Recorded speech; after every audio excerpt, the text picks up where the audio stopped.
Welcome back to Talk Horror to Me, the only movie review horror podcast that knows well enough than to take a rideshare car because we know how it all ends up. And because of that, let's look at what we're looking at tonight.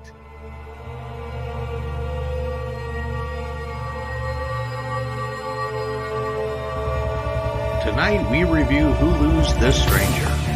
The Stranger is a 2022 American crime thriller television series created by Veena Sud that debuted on Quibi on April 13, 2020. Due to the dissolution of Quibi on December 1st, 2020, the series was re-edited and compiled as a feature film released on Hulu on April 15, 2024. In The Stranger, new to Los Angeles rideshare driver Clare picks up Carl from a home deep in the Hollywood Hills. What begins as a routine ride turns into Claire's worst nightmare, a 12-hour fight for survival through the city's seedy underbelly.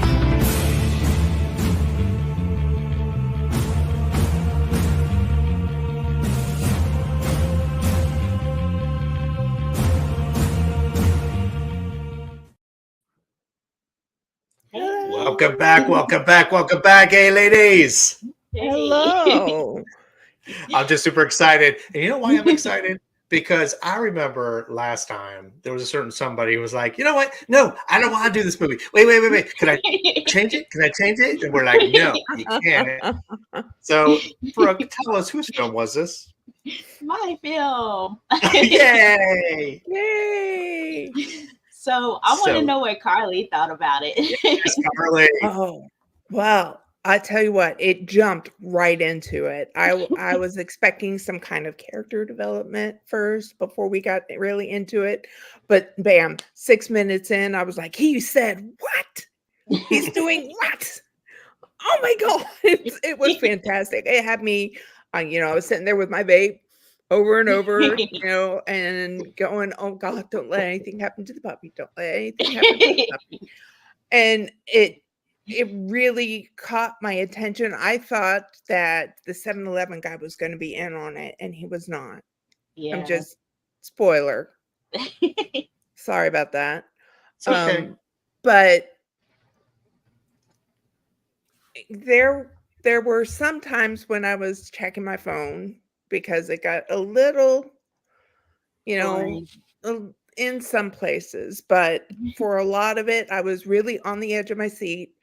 I loved it when she was in the police station. Loved that whole scene. And what about you, Chuck? Well, ironically, I was not bored. And when you have like a multi-part episodic series like this was supposed to be, you don't have a lot of room to have a boring episode. So for me, and I didn't even notice like where that's where that ended and started. I didn't get any of that. So the recrafting and re-editing of this thing was pretty seamless, which I was surprised by. I was like, wow, I really don't see where the seams are in this film. Okay. That being said, yes, they got right into it. You wasted no time. You found out things along the way. Yeah. Probably a little heavy-handed where, Dane DeHaan is like, oh, tell me about you, where you're from. Like, listen, I don't ask anybody I'm taxing for or with. They tell me their life story. But obviously that's where they had to like kind of move things along. Mm-hmm. Had great pace. Something a little unbelievable, and we will get into that later for me anyway. But yeah, I was actually very pleasantly surprised at how much I enjoyed the film. Yeah. So in that way, while Brooke was backtracking, trying to like not want to do this film. Brooke, what did you end up thinking of the film once we watched it? Okay, this film, I had to watch it like 4 times. I love it. I love this film. I watched it 4 times already. So I'll probably watch it again. So I've always been a fan of the lead character. I forgot her name. I've always been a fan of her, so I wanted to watch this movie. And the whole storyline of this movie, that's what grasped my attention, that he was crazy. I thought he was crazy, but I don't know. I liked it that she stood up for herself. at the end. So that's what really got Yeah, me. and it's funny because this movie seems to, I don't know what it is. You know how like a lot of movies, all of a sudden, a lot of subgenre movies come out at the same time. Yeah. So this movie reminded me of the movie we haven't seen yet. I haven't seen yet with Nicolas Cage, where he's the passenger in a rideshare, and he like basically takes over because he's a crazy person.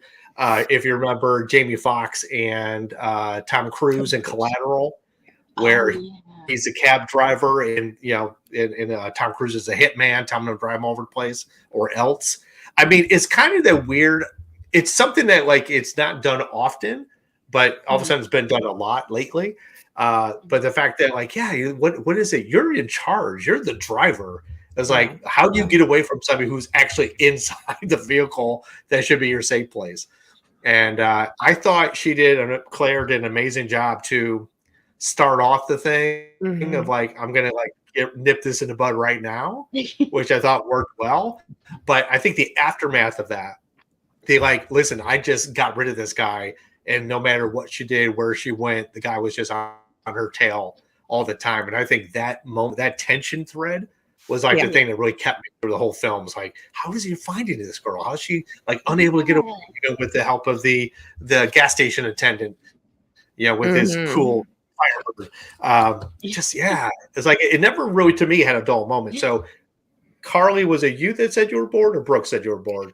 Well, it wasn't that I was bored. It was that like something else would drag my attention away, and that normally doesn't happen when I'm sucked into a movie. I can say that I thought at first that it was going to be like that, like the hitman, like him wanting her to drive him around, and the more that it unfolded, the better the storyline got. Yeah. I thought it went from like, I thought it was going to be like a person to person in the front seat of this car the whole time, cat and mousing back and forth. Like I was kind of hoping to like tell me a story. I thought it was going to take a whole other tangent of like, okay, she's got to keep telling this story and keep them engaged so she doesn't get killed. And that kind of flat out, we lost that coolness very quickly. But I did like the fact that it was replaced by so many other like strange occurrences that left me guessing the entire film. Because I thought she was crazy. I'm gonna put it out there. I thought she was crazy. I thought she was crazy. The further along it got, I was kind of thinking the same thing. And then I also thought that this guy was just mad about what happened before. Yeah, I was guessing. Like first, I thought she was okay, and she's a victim. Yeah, and then we get these little clues that make you think that maybe she's delusional, and then you hear a bunch of things like, "Well, that can't be delusional based on what just happened." And then we go back to thinking she's delusional. So I love the fact that I was off kilter the whole time, and not really guessing correctly what was happening. How about you, Brooke? Were you off kilter? No, I didn't think she was crazy at all. I thought he was crazy one. Well, he is crazy. But there was a moment where I thought that he was a figment of her imagination. Really? Yes. Wow. What? How many movies have you seen where the protagonist is seeing all these things, and then we kept being led to believe that nobody else has seen this person? Like even JJ said, I never saw him. You told me I never saw him. So then I kept going. It's like, well, Mom said, oh, remember that thing that happened to you where you thought the guy was in love? And, the judge said there's all these little under threads that made you think that she was all. Yeah. And, so that's what I was like. Is she? Isn't she? Is he real? Is he not real? Well, I didn't think that he wasn't real. I just thought that, she was going to have a hard time convincing people because she was psycho. Yeah. Well, that was towards the end. Son. Yeah. What? I thought that he was his son getting him back, like getting her That's back. What I thought too. Like, that's what I thought. Yeah. Wow. See, I didn't even pull on that thread. So that's pretty cool. I dig that. But since we're talking about that, now you make me think of our favorites, because tell me more, Brooke. Whose son is getting back at her? You're talking about the professor's son? What was Yeah, the talking about? professor's son. That's who I thought was getting back at her. Like the way he was saying it, he was like, "Oh, the teacher did this to you." And you How did he know? lied. Yeah, how did he know so much intimate detail? He knew a lot. Which kept messing me up every time. There was like, I know all these things about you. I'm like, that is so creepy. Man, I don't like it. But what was your favorite? Carly. Oh, my favorite. Yeah. I loved, without giving it away, I love the ending on the bridge. Yes. And in the LA basin. I love the start of the scene. I love the phone call. I love the leash. And basically, I loved all that. So I don't want to give it away, but it was like nom nom nom nom. I loved everything. It could have been even like crazier. I was kind of hoping it'd be crazier, but I did love like the bucking of the algorithm, if you will, and how she presented and portrayed herself at the end. Yeah. How about you, Brooke? Me? I asked Brooke. Yeah. Carly, you go first. All right. Well, that the phone call at the police station, because that really had the outgoing. Yes, because that really had me confused for a while until she hung up, and then I was like, yes. Had him, but nope. But no. Carly, maybe you can explain this, because I was like, if his number, maybe I missed it, but wasn't he an unknown caller on her phone? Yeah, but it was the dial tone that she liked. How was she able to outbound call to him on the police phone? Question. That threw me off. I'm like, wait, that's what made me believe it was like, is he real or not real? And I still loved it too, but I was like, I was confused. I'm like, you never knew who it was and how to get a hold of this person, and all of a sudden she just like boop boop boop boop. I was expecting dialing out. I was expecting a lot of explosions, but that's okay. Did you think I was going to go all Terminator on there in the police station? I thought it was going to either that or at the decoy. Yeah. I really thought one of the other. Yeah, and it was sad overall, but it was definitely high tension. Those damn shoes. I love the use of the shoes. That was definitely my favorite, the use of the shoes. How about you, Brooke? What's your favorite? Okay, my favorite part was the police scene as well. When he was in there, I just wish she would have just opened the door. Like, if she would have just opened the door, she would have seen it was him. Because I was so sad when he died. I was like, no, not him. It was him, y'all. Spoiler alert. He did say it's a trick. When he was on the phone with her, he was like, it's a trick. So she should have just thought about it. Hey, it's a trick. Yeah. I'm sorry. You're gonna beleave a psychopath on the phone? Oh no! No, it was when he had when he had the phone out and you heard 7-Eleven guy. Yeah, he was like, "It's a trap! It's a trap!" Yeah. Well, you know, our heart wants what our heart wants, and it wanted to protect JJ at all costs. Yes. So it's very sad. So a new little segment for us to kind of keep the ball rolling. Carly, I'm going to start with you. Give me at least one pro and one con of this film. Pro is that is how quickly it jumped into the story. Yeah, that I loved it. Like I said, 6 minutes, and I was saying, "What?" But the con was there was a couple places where I got distracted, and if I'm really pulled in, like that. I'm sorry, what? Tiny squirrel syndrome. But if I'm really pulled in, that doesn't happen. I'm going to tell you towards the end, police on. I was definitely sorry. It's trying to update my software and shut me off. That's a whole other con. Oh God. Please, computer, don't shut down. But yeah, just where I lost. Where you lost interest. Yeah. Okay. I will go next. The pro was akin to what you said. The pacing was really solid all the way through. I didn't see the seams. I didn't see something that came from an episodic collection of short films that put together. I thought Dane DeHaan was amazing as a psychopath. Really an amazing foil. I think he could have like brought down the you know, the psychopath part a little bit at the beginning. I know it's you have to jump into it quickly, but we could have had his nice side for a little longer. And I think then it would be like, oh, I can't believe it. And I love like how he approached his psychopathy. The con is a lot of stupidity on the side of the police. Let me explain. I know you want to know. First of all, when she gives herself up when she's in the tunnel, her hands are raised above her head.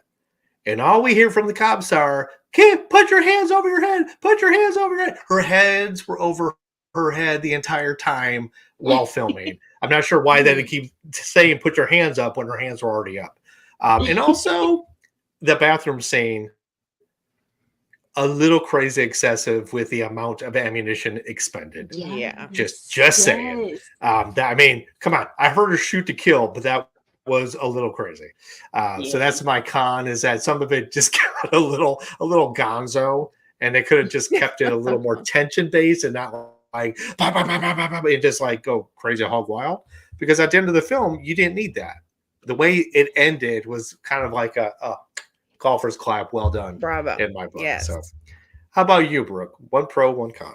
Okay. My pro was when you see that she's the victim at first, and then at the end she gets her balls.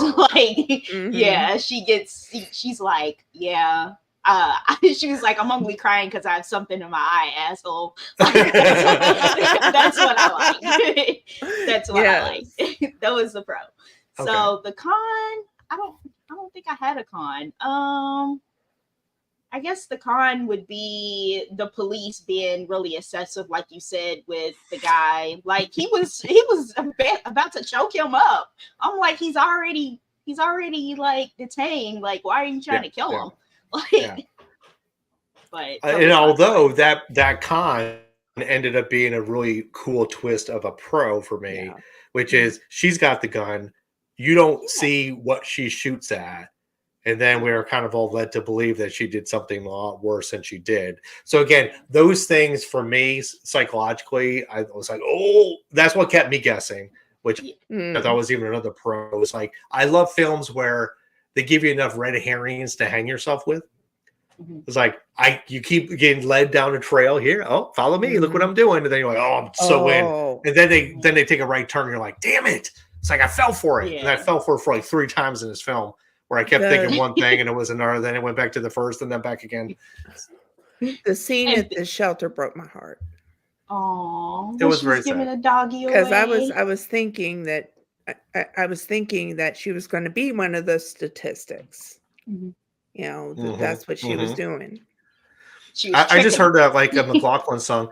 I will live for you. I'm like, no, the dog. Adopt me. Trust me, that dog would have been adopted straight away. Come on. Who are you kidding? She was tricking him. I knew it. She figured it out though, what he was doing. She was like, how is he finding me everywhere I went? It's because the dog. Yeah. Well, now they've given it all away. All right, everybody. Nobody needs to see this film anymore. But no, it was well done. I mean, I like the use of technology. And like if there's a subtext to this film, is about that we're never off the grid, no matter how much we'd like to be off the grid. But that being said, I mean, I think it still might have been a little elevated, a little too much. Do I believe that Google Maps is grabbing all the IPs of everything I ever found while I was taking pictures of our houses? I don't know, but it was definitely kind of a cool thing that he was using technology to do this weird thesis of like who deserves to live and die and who's part of the algorithm. I thought that was a cool sub-thread. Probably could have been pulled more, but again, if Quibi was dissolution at the end of the year, who knows if this film was supposed to go farther or not, or the series. So, but with that, how are we going to rate this film, kiddos? And since it's Brooke's film, she gets to pick who goes first. Okay, I'll pick Carly. I give this a very solid 4. Field of Sunflowers. Oh yeah. Nice. Nice. Well, deep cut, Carly. Nice. Yeah. So now I gotta look at all my notes to see what I want to say. I already talked about the hands in the air, waving them around like you just don't care. So that doesn't count. Oh, I will have one other thing. I'm going to give this a solid 4 microchips because really that's all we need to know about this film. I do want to mention one more thing before we hand it over to the Brooke, which is Hyundais and BMWs. Why is it both cars crashed, yet no airbags were deployed in either car? That is weird. About that. I mean, it's obviously it makes a lot of sense because you want to stage a crash while you're doing production, not have a crash. But the fact that like you had a BMW that it didn't deploy, I'm like, come on, you're being a little unrealistic. Come on, Quibi. No, never. Don't you quib on me. Anyway, but Brooke, but Brooke, what did you think? What do you give this film? I'm gonna give it a 4.9. She's already done this before. So when the lawyer called her, he was like, she's done this before, so I'm not gonna take the case. And hung up the phone. Yeah. Actually, that was a good scene too. I thought that was pretty clever that they're all off the grid as soon as they get a real. Well, first of all, her real name was like Claire Johnson or something. Yeah. Right? Are you telling me that lawyer could find one of 5 billion Claire Johnsons? If she had a different last name, it would make more sense. I know. It's like, oh, I know you're that one from Kansas, not the other 47 Claire Johnsons from Kansas. Yeah. I'm like, all right. So this is where I'm saying sometimes the movie broke down a little bit. Not enough. Again, that's why I got a 4 because there was like some absurdities and like a little too stretched of my imagination. But yeah, there was like, come on. And then poor JJ. I mean, poor dogs of the subway system. I mean, they deserve better. I'm just saying. They got a tasty treat. They did. They did. I'm glad they were well fed. I like it when Little Pebbles barked and she howled a little bit, and then the big dogs came. That was cute. That's all. They just needed to like, hey, over here. I also do like. I mean, it's hard to not give but at the end, the way that what is his name? Because it was Carl E. When Carl E was like trying to keep the upper hand with like kind of like the psychological show of force, and then we find out that it was all bravado. Like the man was just as scared of animals as all the rest of us. I thought it was pretty awesome. I thought that was like justice served. So he was like, I'm the top of the food chain. You can't eat me.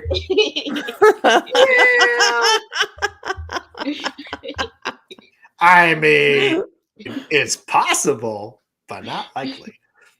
Oh yeah, that bone sticking out was pretty cool. Oh, that was good. That's where that's why they didn't do the airbag deployments because they spent all the money on that practical effect.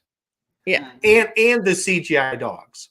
So yeah, weren't they wolves? I thought they were wolves. They were. I think they were. I mean, they could have been wolves. They could have been wild dogs. I'm kind of like not sure what's in the LA basin. It is true that coyotes really are very prevalent in that area. Okay. So were the coyotes? That's what we were told, is that they were coyotes. Who told us that? Coyotes? Did I miss that? Was it the time I was distracted? It was in there. It was JJ, I believe. Oh, okay. Yeah. See, that's where I got distracted. But like if you go walking at night in West Hollywood, you better be careful because the coyotes are out there. Yeah. Oh wow. Well, I will keep all my Pomeranian dogs inside. Now, granted, that was 20 years ago. So, unless they're building a lot more construction out there, I'm pretty sure there's some coyotes out there. So, yeah. I mean, it's no different than being on Long Island, being told that falcons are going to come down and snatch your dogs out from your backyard if they're small enough. Trust me, that was only 5 years ago. So, just let you know. Yeah, all right then.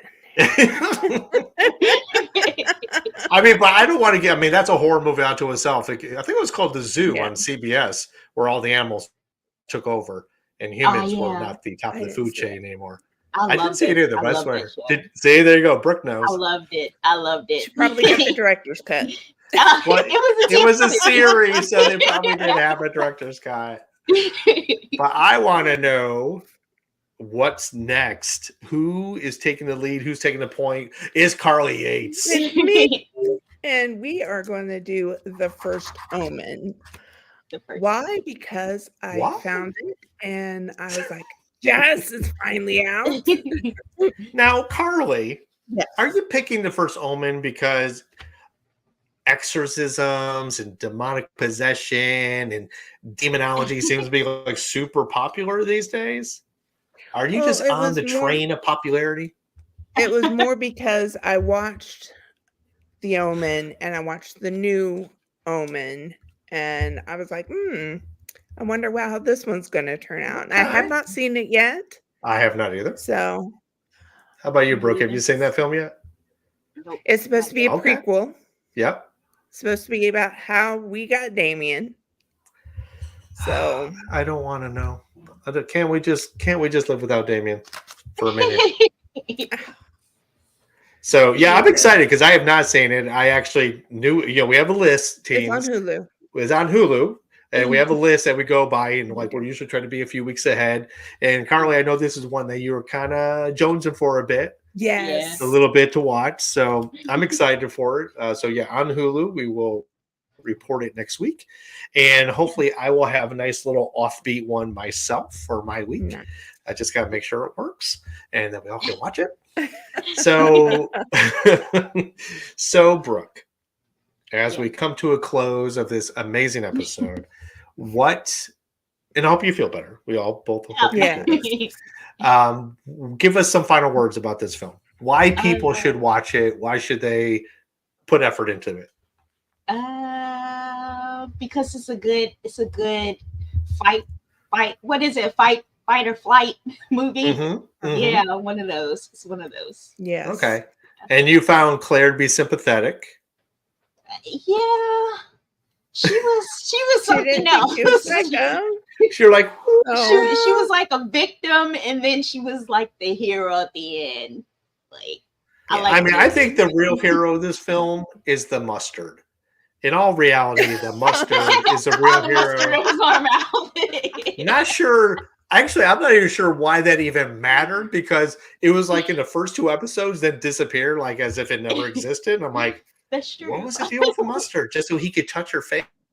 I don't know. Maybe there was more to be said about the mustard, and we just never got to it. Maybe that'd be a sequel. It just got cut. Yeah, maybe it'll be The Stranger 2: the condiments. Maybe I'm thinking that's what's going to happen. But before that happens, and whether or not it does happen, I'm giving love to both of you, my favorite lovely co-hosts in the horror genre. I love being there all the time. And again, Brooke, hope you feel better. Yes. Brooke is a trooper. She came on tonight, even though she's been very unhappy and ill with only her puppy to protect her. So wishing you all love. So Carly, good night to you, my dear. Brooke, feel better. Love you. And to all our amazing listeners and watchers, we are always here. We always love to have you here Sunday night. And remember, we are always here to scare you later. Good night.